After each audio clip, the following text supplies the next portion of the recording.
Buenos días, buenas tardes. Soy Valeria Idana, directora de las revistas La Vida en Rosa y Enjoy la Vida en Rosa. Las mujeres somos invisibles. Sin nosotras no existiría el mundo tal y como lo conocemos. Sin embargo, más allá de las diferencias de trato o económicas, nos damos cuenta de que las discriminaciones existen en todos los ámbitos, incluido la medicina. No es una situación nueva, como lo vamos a ver enseguida con mi invitada Carmen Weiss Llobet. Su libro, Mujeres Invisibles para la Medicina, Capitán Swing Editorial, va más allá de todo lo que hemos podido vivir cada una de nosotras en nuestra propia carne. Carmen es política y médica, especializada en endocrinología y medicina con perspectiva de género. Dirige el programa Mujer, Salud y Calidad de Vida en el Centro de Análisis y Programas Sanitarios, CAPS, del que es miembro desde 1983 y vicepresidenta. Un placer charlar con usted, Carmen. Gracias por encontrar tiempo en su agenda. Voy a intentar ser concisa porque el tema que aborda es tan amplio que podríamos quedarnos horas y horas charlando. En su libro cita una frase de la psicóloga Regina Bayo Borràs que me ha enamorado. Cuando no es posible decir, hay un cuerpo para contar. Todos tenemos un cuerpo que nos habla, pero a la hora de comprender lo que nos quiere transmitir, existe un vacío bastante importante, tanto en hombres como en mujeres. Pero cuando buscamos ayuda, las mujeres, el resultado no es lo esperado. Es decir, que a menudo lo primero que nos dice es que tenemos depresión o que estamos deprimidas, cuando no histéricas. ¿Cómo explica eso y cuál sería la solución frente a esta realidad muy anclada en nuestra sociedad? Hace años que esta realidad nos envuelve desde que empezamos a trabajar a fondo el trabajo como médicas, no como médicos.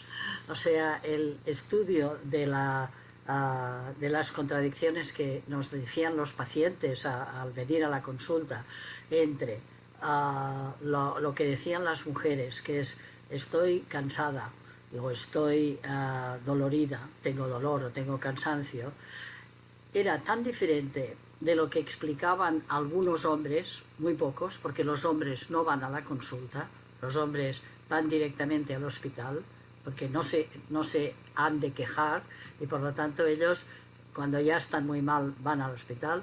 Lo que las mujeres reflejaban es lo que tú dices, que habla Regina Bayo muy bien, que la mujer tiene, como tiene muchos problemas a la vez, biopsicosociales, biológicos también, y poco reconocidos, pero sociales, psicológicos, la contradicción entre su deseo de ser perfecta y toda la sociedad que le dice que no vale nada.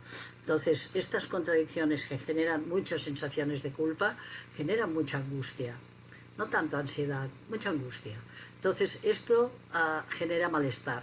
Y cuando va a la consulta de los profesionales a explicar este malestar, la respuesta es siempre, la tendencia más importante es medicalizarla, psiquiatrizarla, darle una medicación, una pastilla, un psicofármaco, casi siempre, en lugar de escuchar las razones por las que ha pasado eso y por cómo la podrían tratar. Y cuando me preguntas, ¿y eso a qué se debe? Pues es que tuve que retroceder, y hay un capítulo en el libro que lo explico, a Aristóteles, a los padres de la Iglesia, a todo lo que es la consideración de qué es ser mujer. A las mujeres se les ha considerado inferiores, necesariamente han de ser controladas para saber si los hijos que tienen son del varón o del rey o del propietario de las tierras, y este control de la vida de la mujer y esta genera una necesidad de hacerla inferior. O sea, y para hacerla inferior nada mejor que hacerla invisible. O sea, si lo que hace no se valora, si lo que tiene no se mira, Entonces es cómodo, es comodísimo poderla controlar y decirle que tiene un problema de salud mental cuando se la reduce a nada, ¿eh? Se la reduce a una inferioridad total. Claro, si vamos a lo largo de la historia, menos en la prehistoria, que al parecer las mujeres eran diosas porque de su barriga salían hijos. Y eso las hizo las diosas que encontramos en las cuevas del Neolítico, pues son unas mujeres con barriga que dan a luz, ya se ve que es una imagen de la maternidad. Eso era adorado en las tribus primitivas. Si no hubiera sido por las mujeres que dan la vida de diosas, pues fíjate, de diosas hemos pasado a invisibles. Y esta invisibilidad hace que muchas veces se erradique en el cuerpo muchos síntomas que a lo mejor se podrían haber explicado de otra manera o habrían podido ser valorados a través de la palabra. Por eso se acaban contando a través del cuerpo, a través de dolores, de malestares, de dolores abdominales, de cambios en el ritmo de las deposiciones, etcétera. Hay cantidad de maneras en que el cuerpo nos cuenta que algo está pasando mal en aquel ser humano. Y esta desigualdad entre hombres y mujeres, además de esta invisibilidad e inferioridad, ha empeorado nuestra autoestima y nos ha hecho más proclive a la depresión. Esta desigualdad es la peor de todas porque está en la base, porque luego hablamos de diferencia económica, de posibilidad, pero esta que es en la base, es decir, poder tener salud y estar entendido como persona con salud. Esto no es la peor de la desigualdad y es la que menos está abordada últimamente además. Bueno, es más sutil poderla abordar. Una discriminación laboral o una discriminación en el salario se ve, y una discriminación tan sutil en el desprecio a lo que siente aquella persona es más sutil, pero todas duelen, ¿eh? O sea, la discriminación salarial, cualquier tipo de violencia duele. Duele en el alma y en la vida de muchísimas mujeres. Pero es verdad que cuanto menos se valora lo que ella siente o dice, para muchas mujeres ha sido la puntilla a toda una serie de desvalorizaciones que ha sufrido durante años y que la han hecho pues que ella misma crea que no vale, ¿eh? También un matiz, ¿eh? Yo soy muy crítica con el diagnóstico de depresión y ansiedad que se adjudica a las mujeres. Crítica porque tristeza no es depresión. Hartazgo y rabia contra vivir en una sociedad androcéntrica no es ansiedad. Es reivindicar derechos que han sido perdidos y han sido humillados. Una persona que ha sido humillada desde la infancia, naturalmente que tiene rabia, pero no es ansiedad. O no le podemos decir ansiedad en la manera en que la medicina o alguna medicina quiere decirlo. Y aquí soy muy crítica también con el diagnóstico de depresión y ansiedad, porque puede ser que no sean verdad. Lo que sí está claro es que la mujer siente un malestar de estar viviendo en estas sociedades en que no han sido valoradas desde la infancia. Pero este malestar es un malestar frente a problemas sociales, psicológicos y biológicos y medioambientales, ¿eh? Del medio ambiente también está fastidiando. Y aquí, por lo tanto, todas las que se les ha dicho que es depresión tienen depresión. Y hago el matiz porque para algunas personas que ahora nos escucharán lo podrán comprobar, muchas bajas laborales en el trabajo. Como es tan difícil que le den la baja laboral a una mujer porque tenga dolor o porque tenga fibromialgia, algunas profesionales les aconsejan, pues mira, pon depresión y así te darán la baja. De esta manera estamos haciendo que las estadísticas de la sanidad sean falsas, porque estamos diciéndole depresión al dolor, estamos diciéndole depresión al hipotiroidismo, pero como no te voy a tratar el hipotiroidismo porque no es suficientemente malo, pues decimos que tienes depresión. Y así vamos haciendo una gran bola de ansiedad y depresión como grandes problemas de las mujeres que explican un malestar, y para algunas mujeres les ha resuelto un tema inmediato. Me han dado una baja y ha podido respirar un poco. Pero eso es falso de cara al futuro, y además es un poco un estigma en la vida de aquellas mujeres que se les ha puesto este diagnóstico. Escribe en su libro, todo eso es debido al poder patriarcal. Debe demostrar la superioridad del hombre sobre la mujer a nivel de género. Con lo cual, eso entiende que educamos a los hombres. ¿Y no cree que este esquema está cambiando? Es decir, que ya las mujeres alzan la voz, están más presentes y entienden mejor que ellas también tienen un papel al igual que los hombres. Está cambiando, seguro, pero está cambiando en la reivindicación de las mismas mujeres de su salud, a la cual yo siempre animo. Le digo, mantén el síntoma. Si tú tienes un síntoma que tu cuerpo habla, este cuerpo que cuenta, pues este cuerpo te dice algo, tú dile, no, a mí me duele aquí. El problema está en que el patriarcado se ha introducido en la mente de las profesionales y los profesionales, pero ser mujer no presupone que hayas hecho un cambio para atender mejor a la mujer. O sea, aunque haya profesionales mujeres y hombres, hay hombres que sí lo han hecho el cambio, dirías, hombres feministas, mujeres feministas hay, pero también hay mujeres machistas y hombres machistas, con lo cual tampoco visibilizan estas diferencias. Pero sí que es cierto que cada día más la mujer defiende sus derechos. Y este mismo movimiento social que en este momento está en muchos países del mundo sobre la visibilización de la menstruación, es una batalla para visibilizar un tema que ha estado en las vidas de las mujeres desde todos los 2 millones de años en que existen mujeres, pero que nunca había sido visible porque era ocultado en las formas, en la manera en que lo vivían las mujeres, en esconder el nombre de la menstruación, en los miles de nombres dados. Todo esto está cambiando. Y aquí sí que rompo una lanza buena para las chicas jóvenes que están haciendo reivindicaciones en su propia vida, en su propia salud. Está haciéndose visible la violencia sexual, se está haciendo visible la violencia de género, y para poder transitar sin miedo, para poder salir de noche sin miedo y para que no te pongan química en la copa.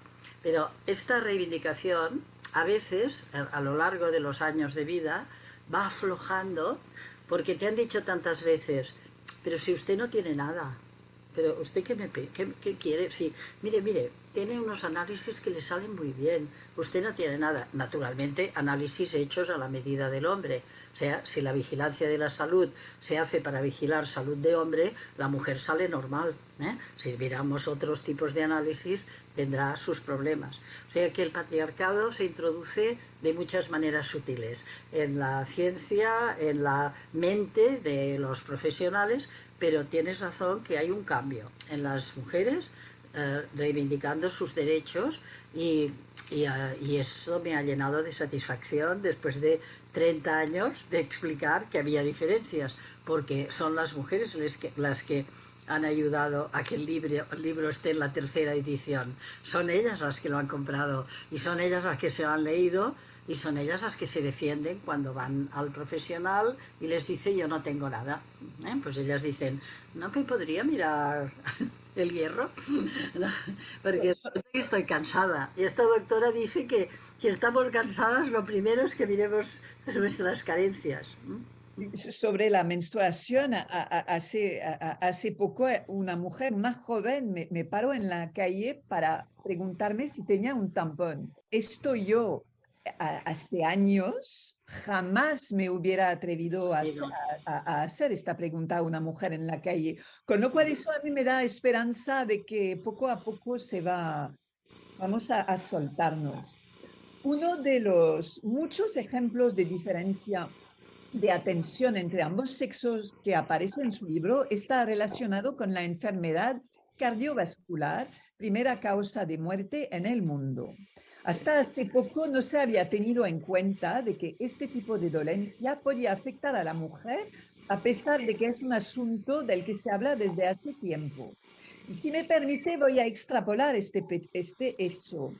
Es curioso porque pasa lo mismo con el cáncer de mama, pero al revés. Es decir, que parece que los hombres no tienen mamas, con lo cual dejamos absolutamente fuera cualquier riesgo de cáncer en hombres y que cuando los médicos aciertan con un diagnóstico correcto, es decir, cáncer de mama en hombres, estamos frente a una enfermedad en estadio avanzado. Somos nosotras mucho más que un no hombre, como lo dice en su libro, y en el caso que acabo de citar, ellos son más que no mujer. ¿Cómo podemos seguir en el siglo XXI con tales creencias o más bien falta de visión? Tengo que añadir que hace poco se rechazó la posibilidad de practicar cribados de cáncer de mama en hombres en la Comunidad Valenciana, para dar un ejemplo más de esta falta de visión. En primer lugar, dices, ¿cómo podemos seguir con esta falta de visión? En medicina, esta falta de visión es un sesgo científico, es una mala ciencia. No ver un problema es un vacío científico. En el caso del tema cardiovascular, se hizo una presunción de que las mujeres no tendrían infartos y solo se estudiaron hombres hasta avanzado 1992, 93, 94 del siglo pasado. Todos los trabajos de corazón solo eran hombres. Y en el tema cáncer de mama, que muy bien planteas como otra manera diferente de mirar, es muy interesante entender que los factores de riesgo de que tienen hombres para hacer cáncer de mama son los que nos van a dar la pista para que ellos no lo tengan y para que las mujeres tengan menos. ¿Sabes cuál es la primera causa que se ha podido encontrar en relación al cáncer de mama en hombres? Es la exposición a campos electromagnéticos de alta potencia. Cuando hay un grupo de trabajadores que son los que están en los cables de alta tensión, trabajando siempre en un campo electromagnético de alta potencia, han visto que este grupo de trabajadores son los que tienen más cáncer de mama. Se ha podido establecer una conexión que también afectará al cáncer de mama de mujeres, pero que como no se había estudiado, nos sirve. Igual que, evidentemente, el hecho de estar expuestos a muchos estrógenos, hay hombres que tendrán más cáncer de mama, aunque su sexo sea masculino. Pero si ellos toman muchas hormonas estrogénicas, pues acabarán pudiendo tener un cáncer de mama. O sea, que estudiar bien, o sea, la conclusión es que la ciencia nos ayudará, la ciencia bien hecha, la ciencia que no tiene prejuicios y que quiere analizar los problemas sin haber presupuesto la solución. Si quieres estudiar el cáncer de mama, estúdialo bien y estúdialo en las dos condiciones. Y quizá yo estaría de acuerdo en que no se hiciera un cribado a hombres. ¿Por qué? Porque no estamos ya casi ni de acuerdo en que la manera de prevenir el cáncer de mama en mujeres sea hacer mamografías. Probablemente tendremos que pensar otras soluciones. En Suiza ya no se hacen mamografías. ¿Por qué? Se estudian grupos de riesgo que pueden hacer cáncer de mama. ¿Y qué son grupos de riesgo? Mujeres que tienen unas mamas muy densas, mujeres que tienen muchos quistes en la mama. Este grupo se sigue de otra manera y probablemente no con mamografías, porque al hacer tanta mamografía irradiamos la mama y la hacemos más vulnerable. Quiero decirte que los métodos de exploración preventiva que hasta ahora teníamos encontraban el cáncer de mama cuando ya estaba, no previamente. En cambio, para el cáncer de próstata, sabemos que hay un antígeno, el PSA, que los hombres se hacen a partir de los 60 años de vez en cuando. Yo hace 20 años que digo, ¿y dónde está el MSA? O sea, el antígeno estratégico para vigilar las mamas. O sea, no tenemos ningún marcador, no me lo puedo creer. Bueno, además sé seguro que podríamos hacer un tipo de análisis preventivo. Total, que quiero decirte que cualquier tema que saquemos, hemos de vigilar cómo se ha hecho la ciencia de este tema, quién la ha hecho, con qué ojos ha mirado, y de cada una de las cosas que tenemos podemos sacar consecuencias positivas para el futuro, para vigilancia de la salud en el futuro. Y quizá las técnicas que ahora utilizamos dentro de 10 años no se utilizarán. Quizá no será la mamografía la manera de ver eso. Desde hace poco se habla mucho de un mal que padecen muchísimas mujeres con síntomas desde su adolescencia, de los cuales nadie se ha preocupado seriamente hasta ahora, y hablo de endometriosis. Para todos, sufrir cuando tenemos la regla es absolutamente normal. Sin embargo, no lo es. No hay medicación verdaderamente eficaz y una de las soluciones que es operar, aunque los resultados no duran de por vida, sino unos años si la mujer tiene suerte. ¿Cómo explica que existe el Viagra, pero que nada se haya hecho para aliviar el dolor brutal que denuncian muchísimas mujeres? Y esto puede llevar a ser una causa de infertilidad. ¿Cómo eso es posible? De la misma manera que se ha invisibilizado cualquier síntoma de la mujer, que te he dicho, cansancio o dolor, pues uno de los dolores es el dolor menstrual. Y el dolor menstrual ya incluso alrededor de las mismas familias, muchas madres y abuelas decían, ay, pobre hija, yo también me lo pasé muy mal cuando tenía la menstruación. Entonces, la manera de enfocar el dolor como una inherente a la menstruación. Y el dolor menstrual siempre indica que hay una menstruación con alteración hormonal previa. No es normal que tenga dolor, que produzca dolor la menstruación, ni es normal que la semana antes te encuentres mal, tengas hinchazón de mamas, que tengas dolor. Eso se llama síndrome premenstrual y tiene una relación con la proporción de estrógenos y progesterona que tiene tu cuerpo. Pero si no se estudia esta desproporción y se atribuye a que la mujer pues tiene que aguantarse su dolor y bueno, todas son un poco quejicas, y etcétera, si minimizas este problema es cuando tenemos la enfermedad que más años se tarda en diagnosticar, que es la endometriosis. Desde el primer momento que una mujer consulta por dolor menstrual hasta que se le diagnostica, pueden pasar 8 años. Y el tejido menstrual puede llegar a toda la cavidad abdominal. Entonces, tienes una endometriosis muy severa, pero la has dejado avanzar porque no has puesto ninguna medida. Y en la Viagra, que dices muy bien, comparas, ¿cómo puede ser que en el siglo de la Viagra, bueno, puede pasar tantas cosas como que la Viagra femenina se haya estudiado solo en hombres? Se estudió la Viagra, una pastilla para la sexualidad, y se acabó estudiando solo en varones. Ya me dirás, bueno, no vamos a dársela a mujeres. Pues entonces, ¿cómo vamos a estudiarla solamente en varones? Así está pasando con toda la investigación previa, con ratas macho en lugar de ratas hembra, etcétera. Pero quiero decirte que en el campo que tú preguntas, pues la menstruación ha sido la gran desconocida de los trabajos de investigación. Claro, yo hace 30 años que intento decir que no, y todos mis libros hablo, y en los artículos hablo del tema, pero hasta ahora estaba sola, ahora estoy más acompañada, porque las mujeres jóvenes me han entendido, y no quiere, como te pidió el tampón esta chica, pues también no quieren ya vivir esto como una vergüenza, si es de la manera en que la especie humana se ha podido reproducir, gracias a la menstruación que tenemos las mujeres, pues entonces es un orgullo de especie que lo podamos tener, y la hemos de tener sin dolor, sin excesivas pérdidas de cantidad, sin coágulos y sin síndrome premenstrual. Y todo esto queda escondido porque si no entra en los trabajos de investigación no se conoce, no se sabe qué es lo que te puede alargar un ciclo, no alargarlo, cuándo es mejor vacunarte para que no se te altere el ciclo. Todo esto lo vamos sabiendo a trompicones, ¿eh? Hemos vacunado a la población mundial y nadie sabía que es mejor vacunarse en segunda fase de ciclo que en primera, porque si te vacunas en primera alteras la menstruación porque alteras la ovulación. Bueno, ahora de paso caso, en este podcast avisamos.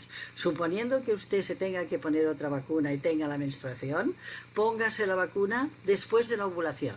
O sea, 14 días después del primer día del ciclo.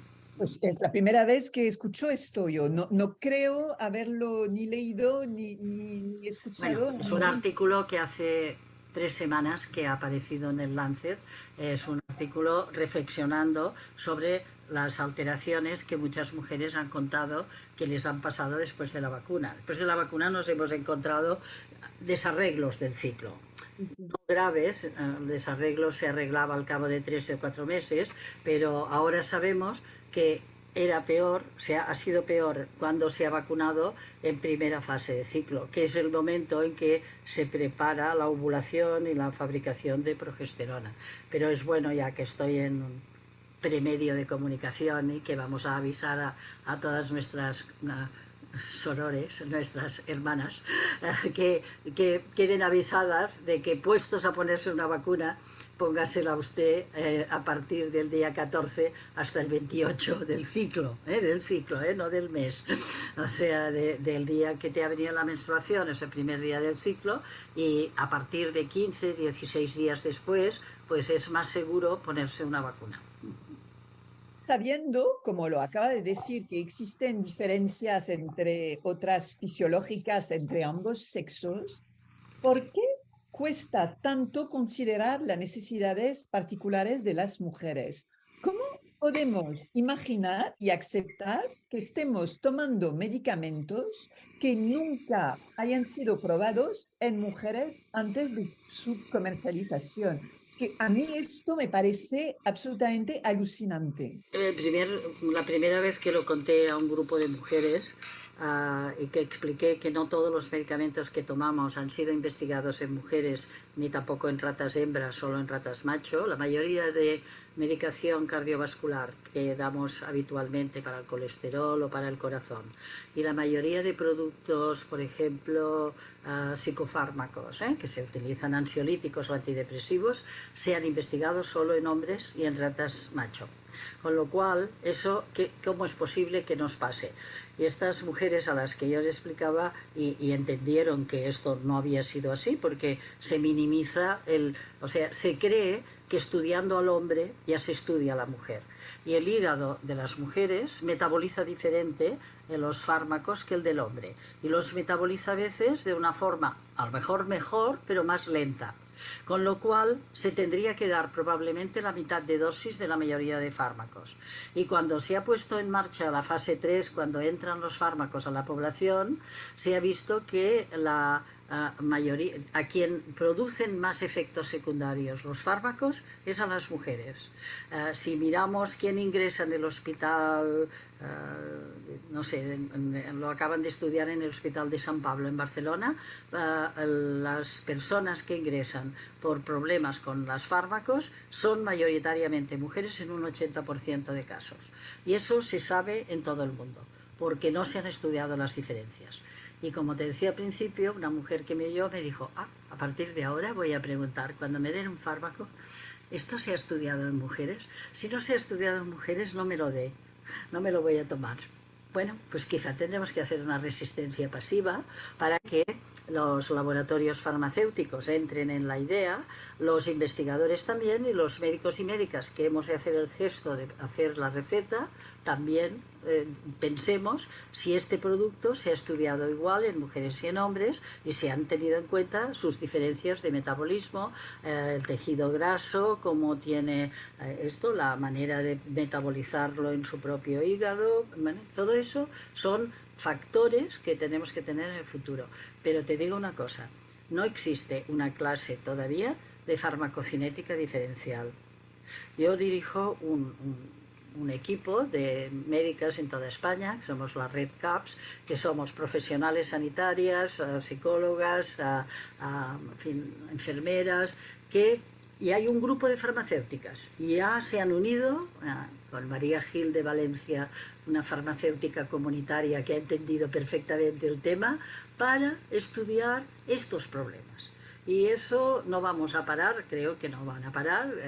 Yo lo he empezado, pero yo veo que hay voluntad de que cada grupo que estudia o morbilidad diferencial o farmacocinética diferencial, que son capítulos del libro, pues de cada capítulo se va constituyendo un equipo de trabajo para poder avisar a nuestras compañeras que vigilen en determinadas cosas, y que cuando una mujer nota que toma una medicina, es igual, un antibiótico, un antidepresivo o un antihipertensivo, y tiene un problema, que lo diga. Hay muchos antihipertensivos, sobre todo hay un tipo que da tos. Bueno, pues no sabes lo que tardan en decir que tienen tos. Solo lo da a un 12% de población, pero a la que le da tos, a veces aguanta un año tosiendo antes de decir desde que me tomo el antihipertensivo tengo tos, porque hay otros antihipertensivos que se pueden tomar, no necesariamente hay que aguantar. Pero como nos han explicado a la mujer la resignación frente a las dificultades, resígnese frente a la menstruación, resígnese frente al dolor, resígnese, pues explicarles que no se han de resignar, que han de explicar sus síntomas, pues planteará un reto a la farmacocinética para estudiar bien los fármacos de una manera diferente. Pero hasta ahora esta asignatura no se enseña en las ciencias de la salud de aquí del Estado español.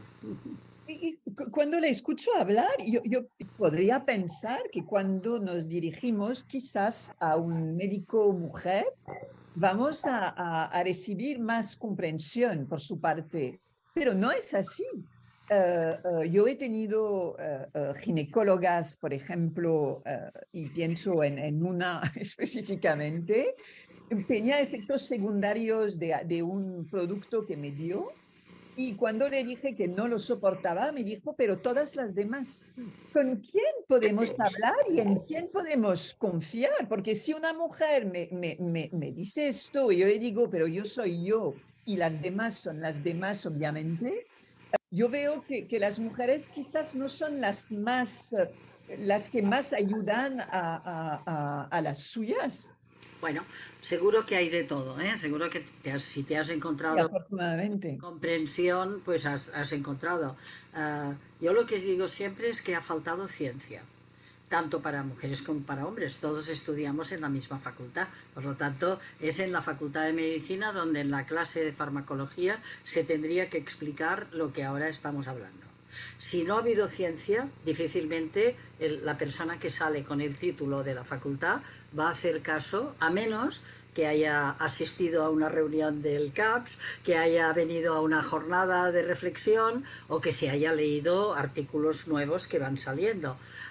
Entonces, en este momento histórico, si no te encuentras comprendida, como paciente, ahora hablas tú como paciente, pues si no te sientes comprendida, yo siempre digo, hay la opción de cambiar de médico, ¿eh? Y eso se tiene que poder hacer, porque puedes no sentirte comprendida porque falte ciencia, o también por la falta de empatía, porque a lo mejor puedes ser una persona muy científica, pero que te diga las cosas de una manera que en una persona que entra en un sufrimiento es violencia, tratarla con violencia. El acto médico también puede tener violencia, también lo explico. Sí, sí, lo vamos a hablar, pero esto, el hecho, porque cuando algo no me gusta, yo cambio y he cambiado de médico para encontrarme con alguien que quiero un montón y que es válida. eh, yo porque vivo en una ciudad grande, si yo estuviera viviendo en un pueblo, una ciudad muy pequeña, no tengo esta posibilidad quizás, Ya, porque no tengo coche, pero, porque no no, tengo a pero a nadie. lo mejor si vives en una ciudad más pequeña, también podrás encontrar un tipo de profesional más empático, que tendrá otros problemas, ¿eh? Porque es la soledad frente a la enfermedad grave, o etcétera. Pero yo no he visto quejas de empatía en médicas rurales o en médicas que... No las veo estas quejas. Las quejas son de las mismas profesionales por falta de recursos.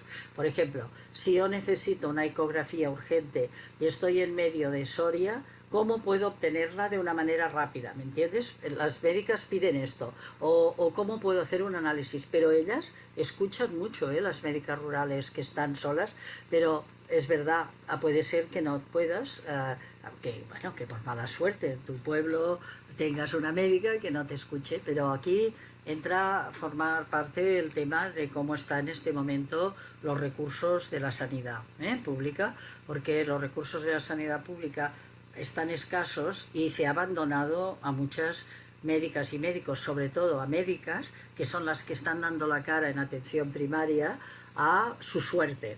Y yo creo que ahora ha llegado un momento en que eso ha de acabar. O sea, porque estamos a la cola de Europa en los salarios que se pagan a nuestros profesionales y en el tiempo de visita que tienen.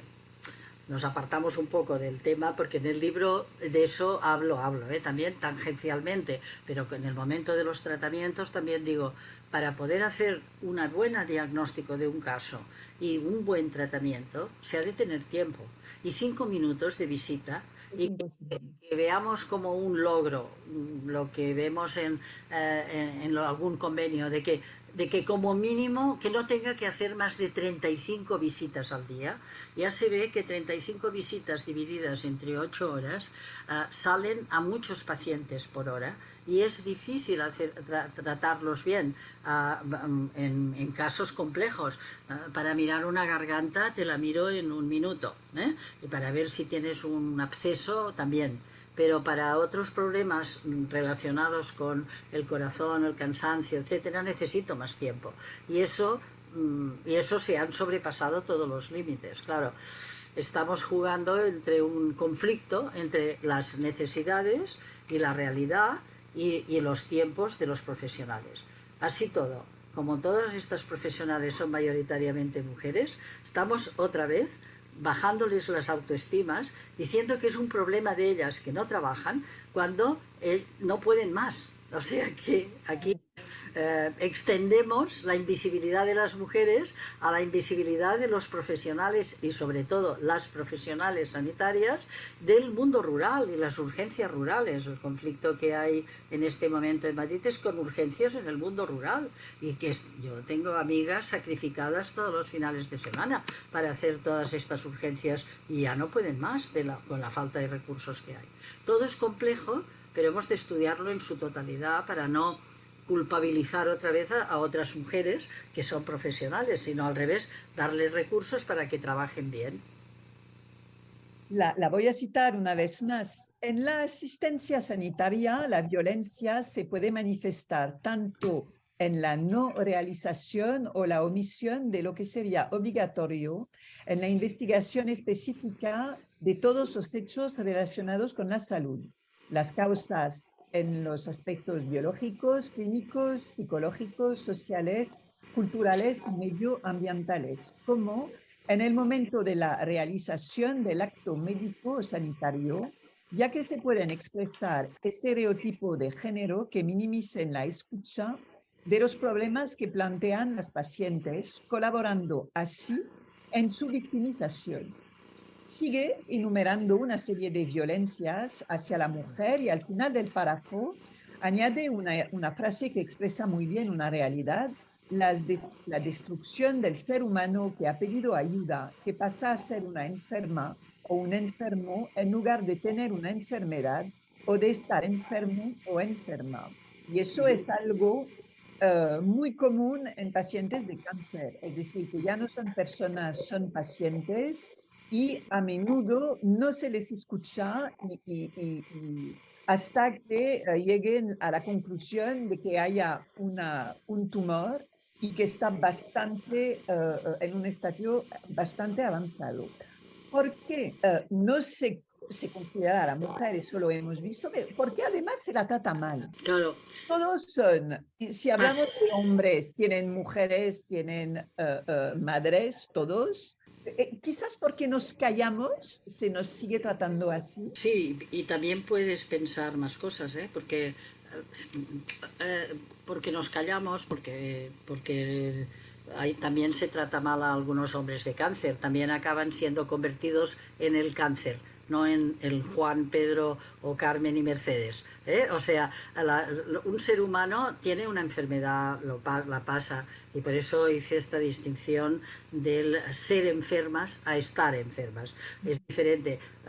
Algunas mujeres en alguna conferencia también me han dicho, yo soy fibromialgia. Y yo le digo, no, usted es Dolores. Dolores tiene usted dolor, pero además usted no deja de ser un ser humano. Tiene igualmente, y en el cáncer sí que hay esta tendencia, lo dices muy claramente, porque el caso clínico y el avance o no de la enfermedad pasa delante del sufrimiento que podemos estar provocando con los mismos tratamientos y con la misma quimioterapia. A veces no les preguntamos a las pacientes o no se les pregunta. Mire, hay esta opción y esta opción. Para vivir un año más, a lo mejor tiene esta opción, pero mientras se lo pasará muy mal. Tengo que poder escoger qué puedo hacer y qué quiero hacer, dado que tengo una situación difícil, ¿no? Y dices, ¿por qué se las trata mal? Aquí yo el maltrato hacia los pacientes no lo digo solo en el sentido femenino, lo digo en el sentido de relaciones de poder en el acto médico. Yo creo que a hombres enfermos también se les trata mal. Y lo han comprobado hombres médicos, varones, cuando han estado enfermos. Y se han hecho incluso películas de médicos que han estado en el otro lado, como pacientes, y han visto cómo se les dejaba medio desnudo en medio de un pasillo, cómo la bata iba enseñando la parte de atrás cuando paseaba por el hospital, humillaciones que uno no merece cuando está... O sea que la violencia que se ejerce cuando hay una relación de poder y tú no puedes hacer nada es una violencia ejercida hacia los dos sexos. Pero es verdad que hay una tendencia más clara a ejercerla más hacia la mujer y en determinadas especialidades. Hemos de convenir que la especialidad de ginecología y obstetricia en todos los países del mundo es la que más quejas lleva por parte de mujeres que han sido tratadas, y estos especialistas solo tratan mujeres, y en cambio son los que en estudios hechos en Suecia, Dinamarca, Noruega, países nórdicos, en Canadá, hay más quejas de las profesionales, de las pacientes hacia los profesionales, que en este caso pueden ser mujeres o hombres como profesionales. Es complejo porque el maltrato y conlleva que no cumples los principios éticos de la práctica profesional. Los principios éticos son que siempre has de tener en cuenta la opinión del paciente, que nunca has de hacer abusos sexuales, ni abusos de injusticias frente, o sea, hacer pasar adelante a otra persona cuando él se ha esperado 5 horas a que lo veas. O sea, hay una serie de principios de no violencia que son sutiles también. No es que la hayas cogido por el cuello y la hayas agredido, sino que la has agredido moralmente. Y esto se valora en países nórdicos, y me encantará que algún día que en España podamos tener a alguien que lo estudie bien y que se valore si estamos agrediendo o no a maltrato y quién tiene más maltrato. Yo aquí en España no te lo puedo decir porque el estudio no se ha hecho. O sea que no lo sé. Ya me lo imagino, tú también te lo imaginas, pero quisiera tener ciencia de eso y no la tengo. Tenemos tendencia en pensar que el médico o la médica sabe todo y por eso quizás no se denuncia tanto las violencias, porque nos sentimos como en un estado de que parece que ellos son dioses, que nosotros les necesitamos y con lo Bueno, cual aguantamos. sobre todo los necesitamos y eso genera problema. ¿Cómo han estudiado esto en Suecia? Katrina Chaumberg, que es la mejor que ha estudiado estos temas desde hace más de 20 años, hacía las primeras encuestas en que se detectó el problema, fueron anónimas. Todo esto no se puede estudiar, se puede quejarte de un profesional, tienes tu derecho, en todos los centros de primaria hay una hoja de reclamaciones, pero nadie la usa porque piensa, si lo necesito ahora, si ahora necesito a este profesional, ¿cómo quedará? Los estudios se han de hacer anónimos y luego hacer una devolución a los profesionales que muchas veces no creen que hayan hecho violencia porque siempre lo han hecho así, su profesor lo había hecho así, siempre hay alguien que antes que tú ya lo ha hecho y tú has visto a todo el mundo tratar así. Bueno, pues eso hay que romper esta cadena de violencia. Hemos de tratar a las personas como seres humanos sufrientes y muchas veces el médico también es sufriente, ¿eh? El médico también tiene miedo, ¿m?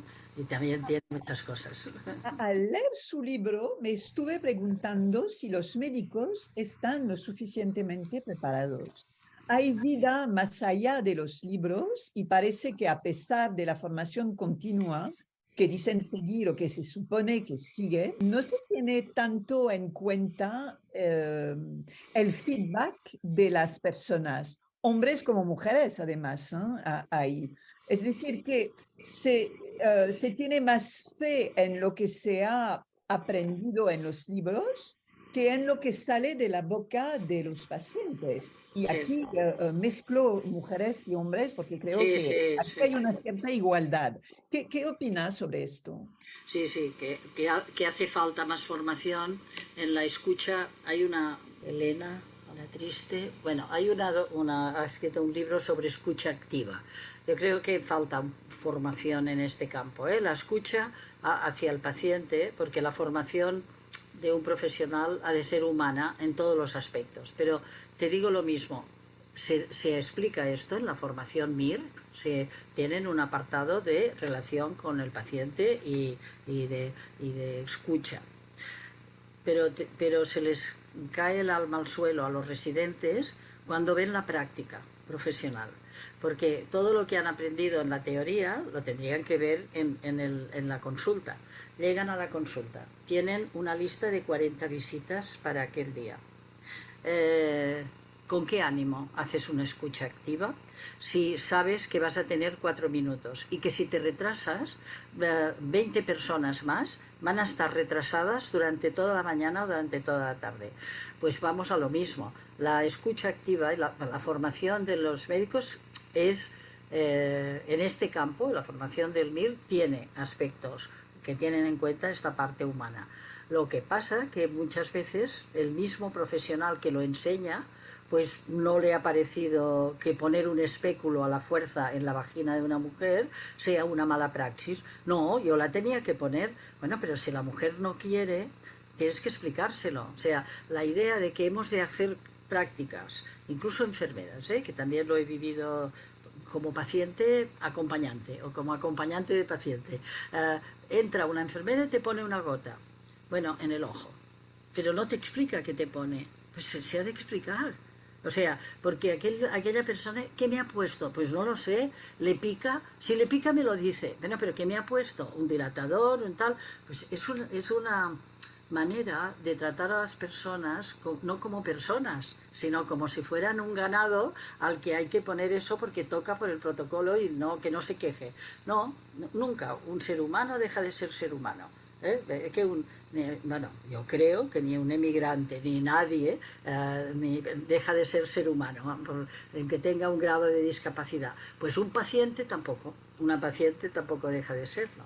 Pero claro, en la formación las prisas generan un mal estado, o sea, todo lo que es un poco de paz, un respeto, una armonía, genera mejores resultados de este tipo. Y eso falta en este momento, y solo nos ha faltado la epidemia de COVID para perder buenas formas, pero se tendrán que recuperar. En su libro dice que desde pequeña se educa a las niñas para no quejarse y no expresar sus sentimientos con rabia. La sumisión frente a la expresión valiente de los agravios es la primera causa de depresión. Callarlas con sedantes y ansiolíticos, limitación de su libertad. Es algo que pasa muchísimo en Estados Unidos, donde casi todos los jóvenes, ellas como ellos, toman fármacos desde muy joven, porque si están un poco agitados, un fármaco, si se quejan, si lloran, fármaco, si no tienen buenos resultados en el colegio, fármacos. ¿Eso qué significa? Primero, que no están preparados para afrontar las dificultades de la vida cuando van a crecer no estarán preparados porque nadie se ha parado ni a escucharles ni a hablar con ellos. Es más fácil prescribir una píldora mágica y luego pierden facultades y dañan inmensamente su cuerpo, porque sería absurdo pensar que no existen efectos secundarios a estas pastillas. En Europa, en España, ¿cuál es la situación en particular tras la COVID que ha dejado a más de uno en estado de ansiedad y depresión? Es que creo que solo interesa la parte económica de esta cuestión, más allá de los propios individuos, porque yo creo que cuando, de todo lo que hemos hablado hasta ahora, está claro que hay intereses económicos y que el género femenino importa más bien poco. Claro, me has preguntado desde la adolescencia y todo eso. La cultura de la pastilla es la cultura de la sociedad pudiente occidental.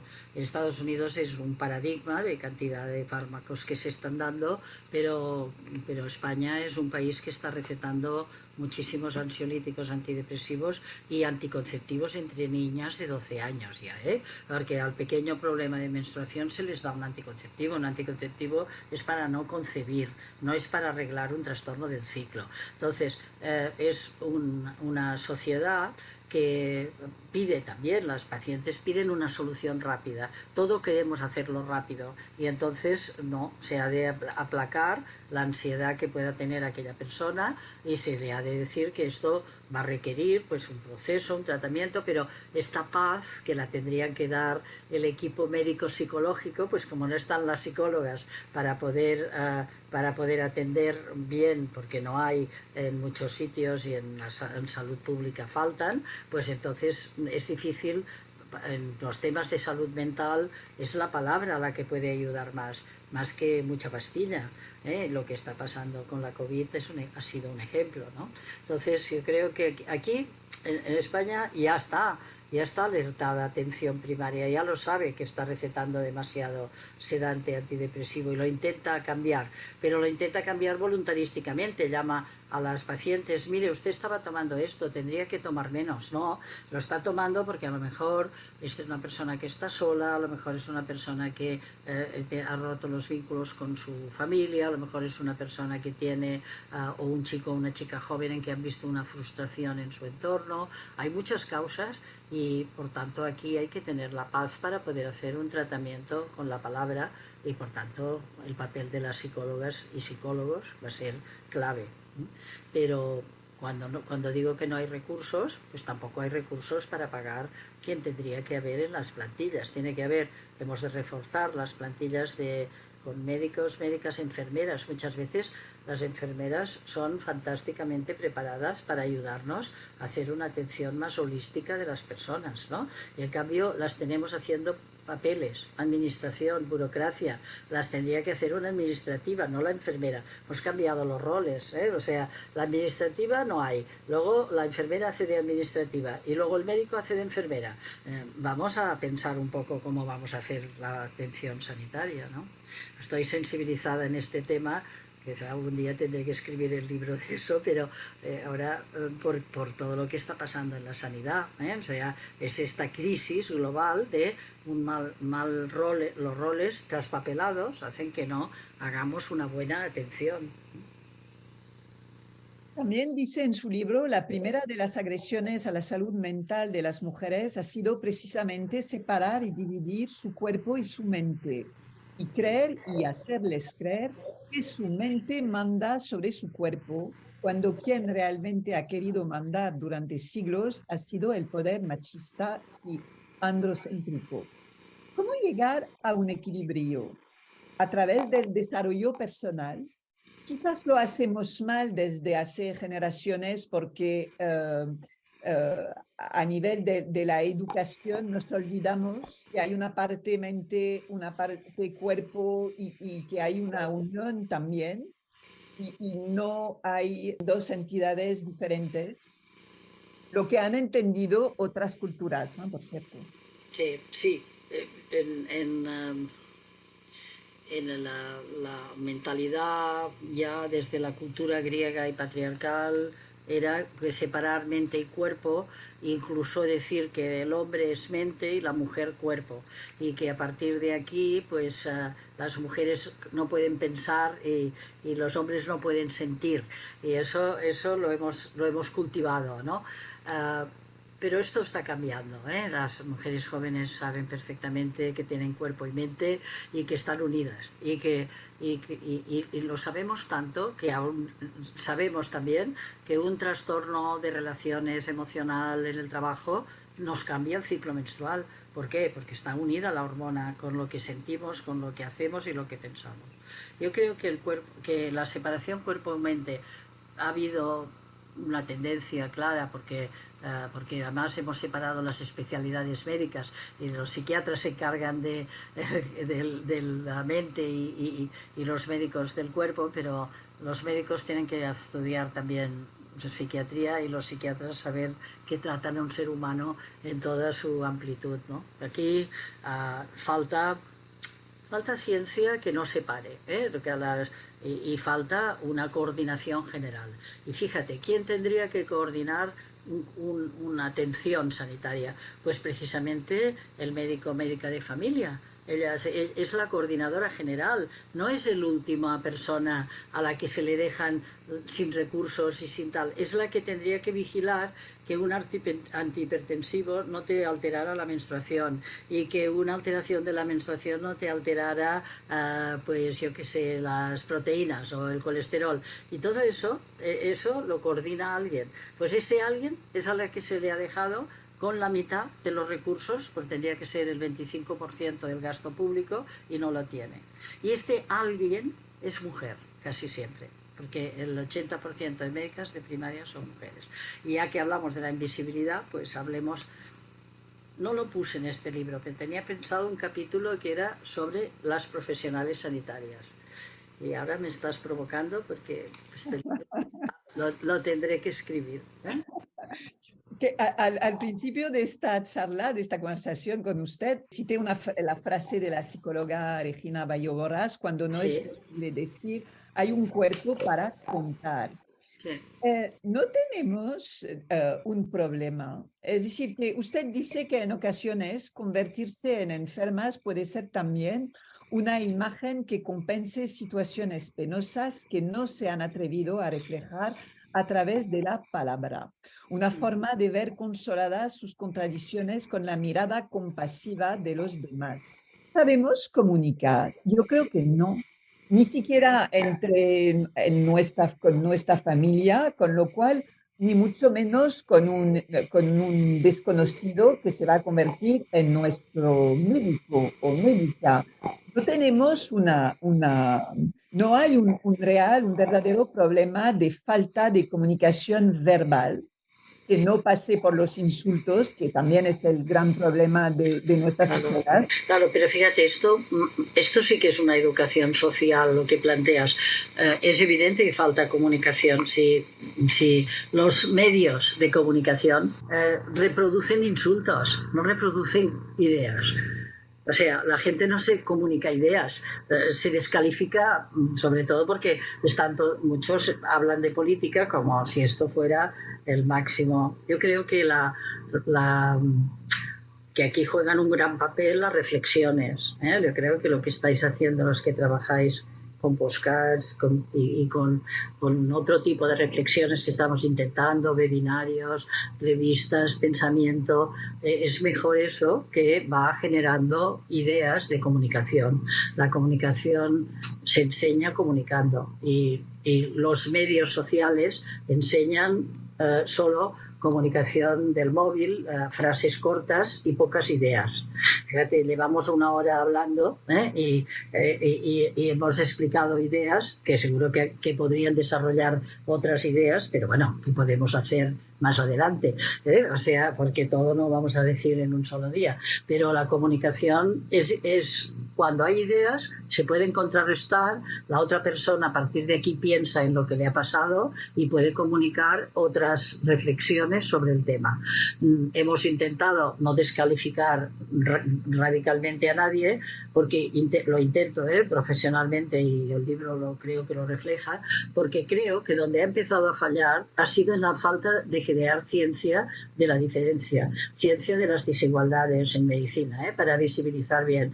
Y cuando esta ciencia se enseña en las facultades, además de la nanotecnología, pues acabaremos teniendo una mejor comunicación, porque ya lo habremos enseñado. Pero las ciencias de la salud adolecen de una mirada androcéntrica, y eso es lo que humildemente he intentado cambiar en los 35 años que llevo diciendo lo mismo, y poco a poco me va dando la razón lo que se va descubriendo, porque vemos que al intensificar el estudio de las diferencias y desigualdades podemos entender mejor los síntomas que nos dice aquel cuerpo que está expresando, como dice Regina, lo que no ha podido expresar con la palabra, pues nos lo expresa con un síntoma, y podemos entender mejor esos síntomas. Es un proceso, pero estamos en el principio, para poder desarrollar esta ciencia de la diferencia.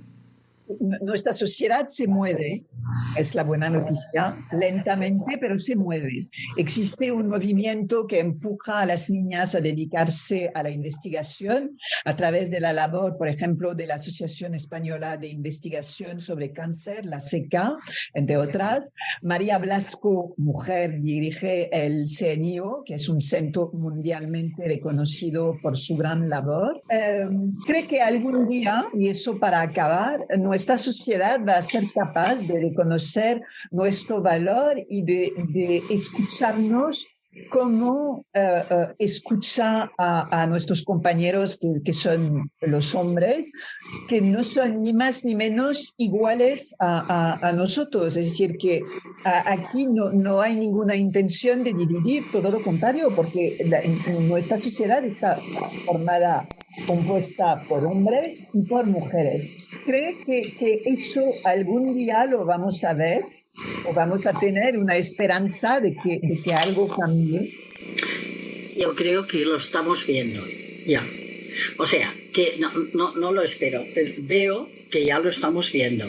Cada día hay más mujeres hablando en campos en que te quedas maravillada de lo bien que saben y de lo bueno que hacen. Aquí me gusta en este momento estar en España, porque hasta las ministras hablan muy bien y se las entiende muchas veces mejor que a los ministros, y las tenemos de ejemplo, que ha estado bien tener un gobierno tan paritario, que es súper paritario, o sea, que superan las mujeres a los hombres, y en sitios clave. Esto es muy importante en las sociedades, y has citado a Blasco en el Consejo Nacional, pero tenemos a la directora de epidemiología de Carlos III, Marina Pollán Santamaría. Es una mujer que ha estudiado todo el cáncer de mama, los campos electromagnéticos en el cáncer de mama. Es una mujer brillante, y tenemos muchísimas mujeres. ¿Y sabes quién tiene que empezar a creer? Nosotras mismas en nosotras mismas. Yo creo que eso... Y después, si nos reconocen o no socialmente, ya lo veremos. En principio, nosotros hemos de creer en nosotros, ayudarnos mutuamente y estudiar más y visibilizar más lo que hacemos. En este momento, por ejemplo, con una compañera cardióloga estamos revisando el tema de que se está viendo que las intervenciones quirúrgicas de las cirujanas cardiovasculares mejoran más las coronariopatías de mujeres que las intervenciones de hombres, porque se conoce mejor la anfractuosidad del corazón de la mujer, no porque vean el suyo, sino porque han estudiado que hay diferencias. Simplemente por haberlo estudiado operan mejor. ¿Tú te imaginas que ahora hiciéramos una lista de quién trata mejor las enfermedades? Si lo tratan mejor las mujeres que los hombres, no lo sabemos porque no se ha hecho este estudio, pero si tengo salud, en 1 año y medio lo quiero hacer. O sea, que eso se tiene que ver, ¿eh? O sea, y por tanto, cuando tú dices, ¿nos reconocerán algún día? Ya nos están reconociendo, a menos que sean ciegos del todo, que algunos lo son, pero en general se está reconociendo como el valor, y nosotras mismas hemos de creer en nuestro trabajo, y poco a poco, pues creer en nuestro trabajo no es tener un ego importantísimo, que crees que eres, no, porque precisamente si eres inteligente sabes que las cosas o se hacen en red o no se podrán hacer. Por eso yo estoy orgullosa de la Red CAPS y de las profesionales que discutimos temas muy complejos y cada una aporta su grano de arena en el tema, ¿eh? Ya iremos viendo cómo salimos adelante. Unirse entre nosotras. Yo creo que la solución está aquí. Recuerdo el nombre de su libro Mujeres Invisibles para la Medicina, que es absolutamente apasionante. Yo hubiera podido seguir charlando horas. Le agradezco. Otro día podemos continuar. Le agradezco muchísimo su tiempo, de verdad. Muchas gracias a ti, que lo haces posible que esto se comunique bien. Gracias. Muchas gracias.